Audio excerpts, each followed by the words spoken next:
सिपाहियों, जी श्रीमान। 11 Maratha light infantry में आप सभी का स्वागत है।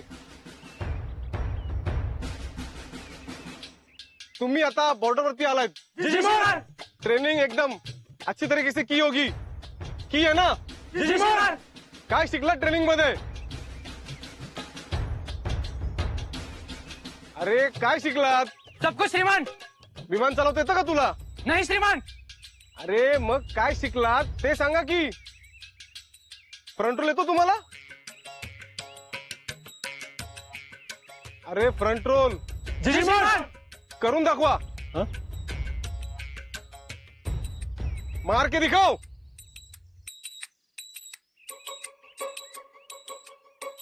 Back role.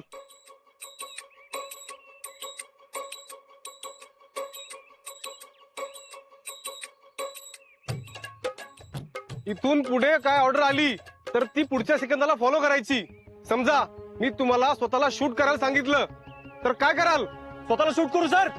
गुड. पण मी असं तुम्हाला कधीच म्हणणार नाही. Welcome to Assam. इथे तुम्हाला 3 एल लक्षात ठेवायचे. एल फॉर लेमन साहब. ए लेमण्या, तुला दुसरं काय आठवलं नाही का रे? ए तू सांग. एल फॉर लक श्रीमान. एल फॉर लव श्रीमान. लव. इथे आल्यावर 3 एल लक्षात ठेवायचे. एल फॉर लाईन म्हणजे बॅरक, एल फॉर लंगर आणि एल फॉर लॅट्रिन. समजे? जी श्रीमान. आपण इथे आसाम मध्ये आहोत. पूर्ण जंगल एरिया आहे. जंगलामध्ये बडी शिवाय बाहेर पडायचं नाहीये. आजूबाजूला नाग देवता गवतामध्ये फिरत असतात. अनवाणी पायाने अजिबात बाहेर फिरायचं नाही. आजूबाजूला गेंडेही दिसत असतात. समजा जर गेंड्याने अटॅक केला तर आपण फाइट बॅक. ए फाईट बॅक करणाऱ्या. अरे लेका गेंडा मिंडा तरी बघ. तू केवढा आणि तो केवढा? अरे गेंडा अंगावर धावून आला ना तर पळायचं. सरळ रेषेत नाही तर वेड्या वाकड्या रेषेमध्ये. ताकद कुठे लावायची आणि डोकं कुठे लावायचं हे प्रत्येक फौजीला कळायला पाहिजे. हमेशा ध्यान में रखना, दुश्मन सीमा पार है. बाकी जंगलातले प्राणी पक्षी मारायचे नाहीत. कळलं? जी श्रीमान. एक महत्वाची गोष्ट तुम्हाला सांगायची आहे. लेफ्टनंट साहेब तुम्हाला सांगतील. परेड! सावधान! जन श्रीमान. जैन. श्रीमान परेड पर 8 जवान हाजिर है श्रीमान. ओके. जय श्रीमान. जैन.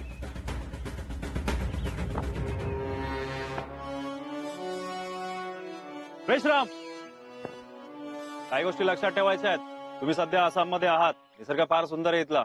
इथे अनेक गोष्टी आहेत त्या घरच्यांना मित्रांना दाखवाव्या वाटतील. तुम्हाला असं काही करता येणार नाहीये. यहाँ की जानकारी किसी भी सिविलियन को पता नहीं होनी चाहिए. सोशल मीडिया का इस्तेमाल नहीं करना है. हाँ करना है तो सिर्फ घर वालों से बात करने के लिए करना है. यहाँ की जानकारी किसी को भी नहीं देनी है. Is that clear? जी श्रीमान. और सबसे इंपॉर्टेंट बात, हमारे यूनिट के पास एक ऑपरेशन आया है.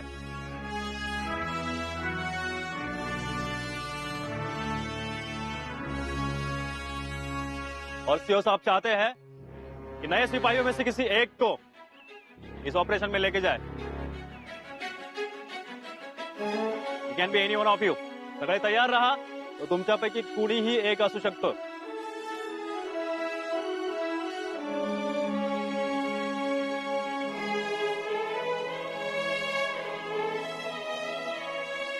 सगळे तयार आहात? जी श्रीमान. गुड.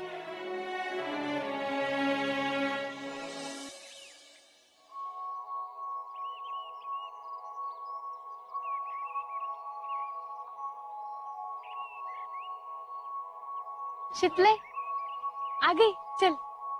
और फिर से इसको क्यों लेके आई रे? अगं सकाळी बापू ओरडत होते. दुकानात नुसता बसून राहतोय, काय काम करत नाही. हे बघ, हे असं मेले का थोबाड करून बसतोय. आता ह्याला काय झालं? मुझे छोड़ दो मेरे हाल पर. तो फिर मर. तो एकच ऑप्शन राहिलाय माझ्याजवळ. माझ्या आयुष्यातला कॉन्फिडन्सच गेलाय सगळा. नकोय जगणं, काय राहिलंच नाही आयुष्यात आता. ना कोई मंजिल है ना कोई साथी. राहुल्या गप्पच तू का लय येऊ नगस.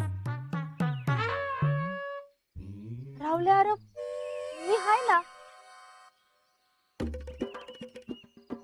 शीतल आज लेक्चरला जायचं नाही काय? जायचंय की.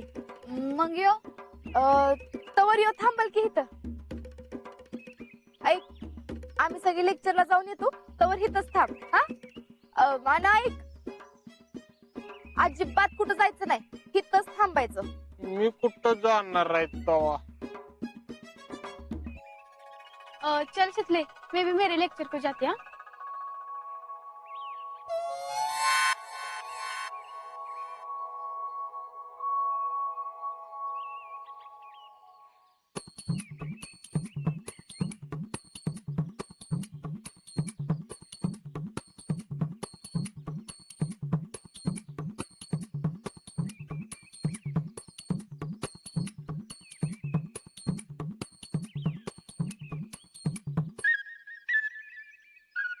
राहुल आज लेक्चरलाच बसूचं वाटत नाही. तुला पण हेच सांगायचंय का? विचार करू नको, दुसरी येईल. अजिबात नाही, असं होतच नाही. तुला माहितीये आपण जेवढा विचार करायचा नाही ठरवतो ना तेवढा जास्त विचार होते. होय अग, मला असंच वाटतंय. तुझ्या या परिस्थितीवर माझ्याकडे एक कविता आहे, ऐकशील? कविता ऐकतो की, पण मी ती कधीच कोणासमोर ऐकवली नाही. म्हणजे ते मला कस तरी वाटतं ना बोलायला. नाही नाही ऐकतो.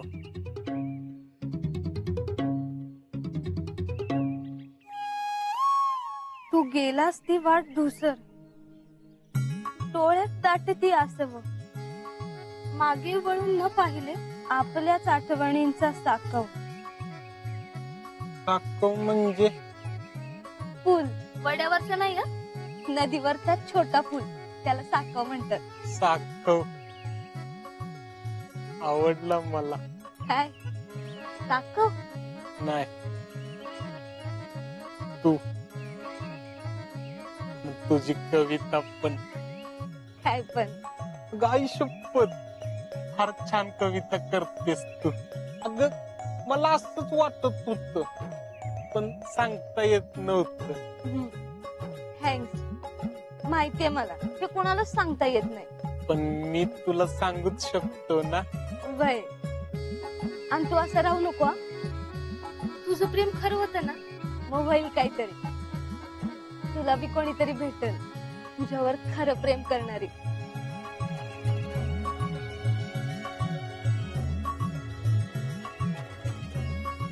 आता या येण्यापासून सगळं भारी होणार आहे, पॉझिटिव्ह होणार आहे. चल मी लेक्चरला जाऊ देते.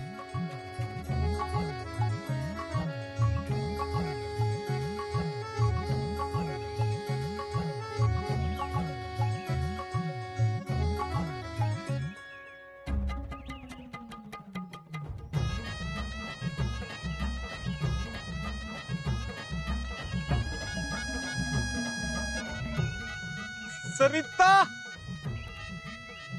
तू म्हणालीस आणि पॉझिटिव्ह झालं.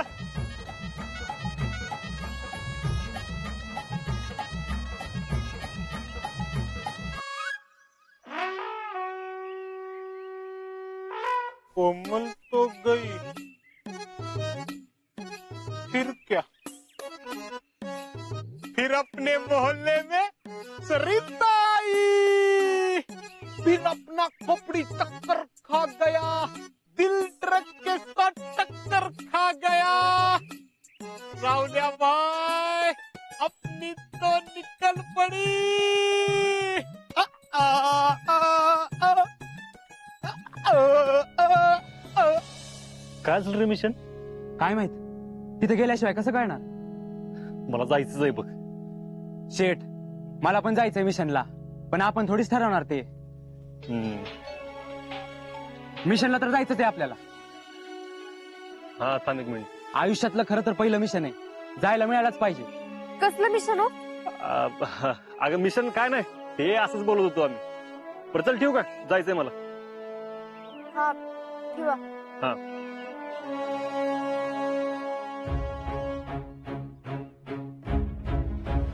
आयुष्यातल्या पहिल्या मिशनवर चाललोय. आता जेव्हा गावात येईल ना, बॉर्डर गाजवूनच येईन बघ. काय तर हाय, ह्यांनी नीट सांगितलं बी नाही आज. मला काळजी वाटेल म्हणून सांगितलं नसेल का? पण असं आता अजून काळजी वाटते त्याचं काय? खूपच नको नको ते मनात येत काय तर असेलच असं, म्हणून सांगितलं नसेल. हसू दे, माझं गुड लक आहे की त्यांच्या बरोबर. शितले, ए शितले, हाँ क्या हुआ? कहाँ खो गई? काय नाही, तेरे चेहरे पे तो साफ साफ दिख रहा है की. अगं खरंच काय नाही. नक्की ना?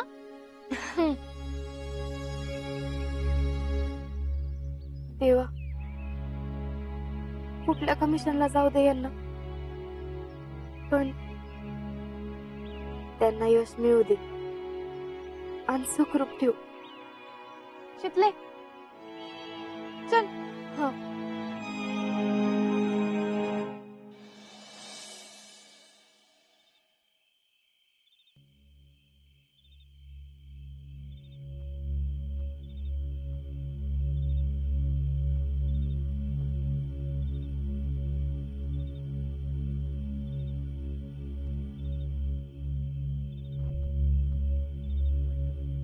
जय हिंद श्रीमान. श्रीमान, आपसे एक बात करनी थी. श्रीमान, मला मिशनवर यायची खूप इच्छा आहे श्रीमान. मग वशिला लावायला आलायस? नाही श्रीमान, मग आता कशाला आलायस? मी सिलेक्ट करा म्हणून नाही, मला यायची खूप इच्छा आहे हे सांगायला आलो श्रीमान. का कशाला यायचंय तुला? लहानपणापासून फक्त एकच स्वप्न बघितलंय, बॉर्डरवर जायचं आणि दुश्मनासंग भिडायचं. झोपेत कधी दुसरी स्वप्न पडलीच नाहीत.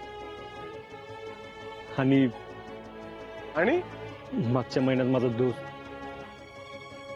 खर तर भावापेक्षा खूप जवळचा होता, विक्रम राऊत, कुपवाडामध्ये शहीद झाला. त्याच्यासाठी जायचं. मग तर तुला मी अजिबात घेऊन जाऊच शकत नाही. श्रीमान, का? अरे कारण तू इथून विचार करतोयस, आणि इथून विचार करताना गोळी पण इथेच लागते. डोक्याने विचार केलास ना तर 4 माणसं मारू शकशील. आणि एक गोष्ट लक्षात ठेव, आपण असू किंवा दुश्मन, दोघेही एकमेकांना मारायला बसलोय. सो कोण वार करतय एवढंच नाही, तर कोण वार चुकवतय हेही तितकंच महत्वाचं आहे. म्हणून अत्यंत चलाखीने काम करावं लागतं. तुला यायचं असेल तर त्याआधी तुला प्रूव्ह करावं लागेल. श्रीमान, तुम्ही सांगाल ते करायला तयार आहे मी श्रीमान. पण मला काय बी करून या मिशनवर यायचं श्रीमान.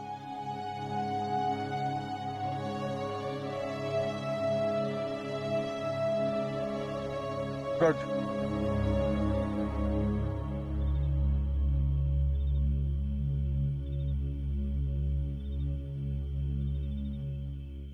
सीएचएम साहेब, या मिशनवर तर मीच येणार.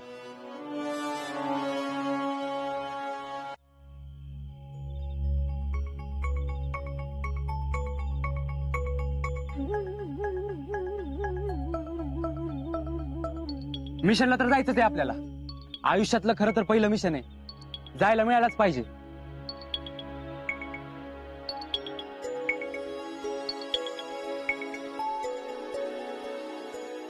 हे मुद्दाम मला काय सांगत नाही, हे माहितीये मला. सांगितलं असतं कसलं मिशन आहे तर उगाच माझ्या जीवाला निसता घोर. आताच फोन करते डायरेक्ट आणि विचारते की काय आहे. पण जयश्री, देवा, आता त्यांनाच फोन करायला लाव. काय ग, झोप येई ना का? नाही नाही, काय नाही. नाही, काय झालंय का? काय नाही.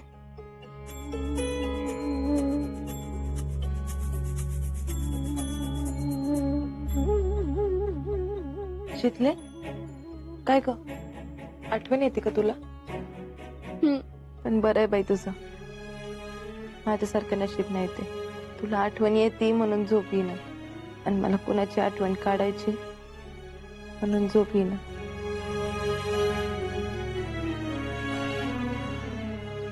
तेवढंच आहे का अजून काय आहे तेवढंच आहे. नाही मला तुझ्या चेहऱ्यावर दिसतंय काय झालंय काय नाही ते जरा झोप लागणं झाली म्हणून. अगं सांग ना मी नाही सांगणार कोणाला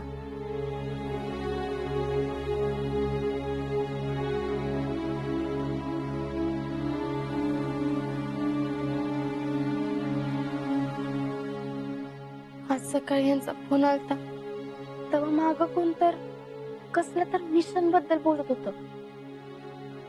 मी यांना दोनदा तीनदा विचारलं पण यांनी मला कायच नाही सांगितलं.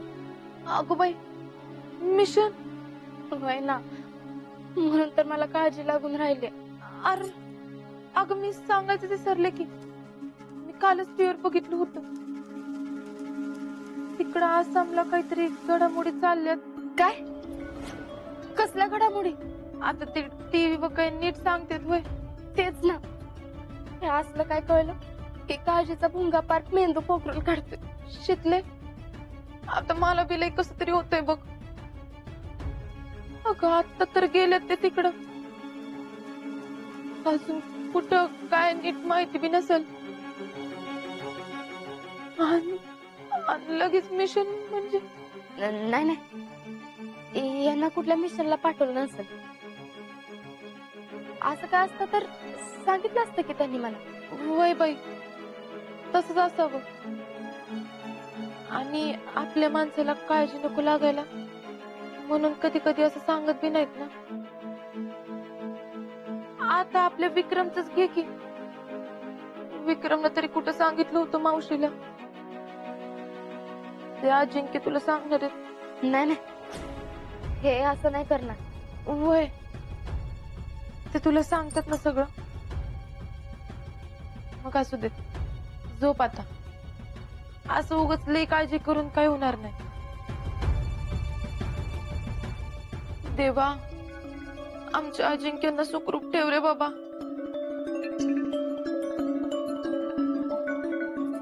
झोप शितले.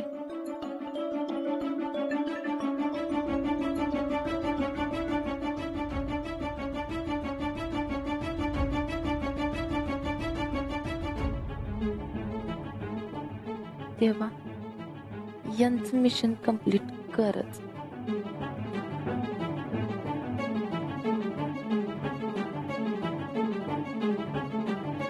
मला वाटलं बी नव्हतं की आल्या आल्या मला मिशनला जायला मिळेल, पण तशी संधी आली. वर पहाडात पॅरामिलिटरी आणि उग्रवाद्यांमध्ये चकमक झाली आणि त्यांनी एका जवानाला कॅप्चर करून तिकडेच कुठेतरी ठेवलं. पॅरामिलिटरीवाल्यांना हँडल होईना म्हणून हे मिशन आमच्याकडे आलं. त्या उग्रवाद्यांना कमी लेखून चालणार नाही. एवढा जवान बंदी करून ठेवला म्हणजे एक लहान चूक सुद्धा आपल्या जीवावर बेतू शकते. पण यासाठीच तर आपण एवढं सगळं केलं होतं ना. नशीब म्हणूनच एवढ्या लवकर मला संधी मिळते.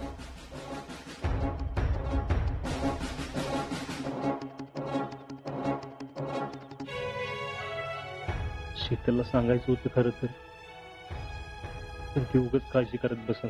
तिला सांगितलं नाही तीच बरं आहे. नाहीतर परत फोन करे पण तिला चैन पडणार नाही, तिला झोप लागणार नाही. ती लई विचार करत बसन.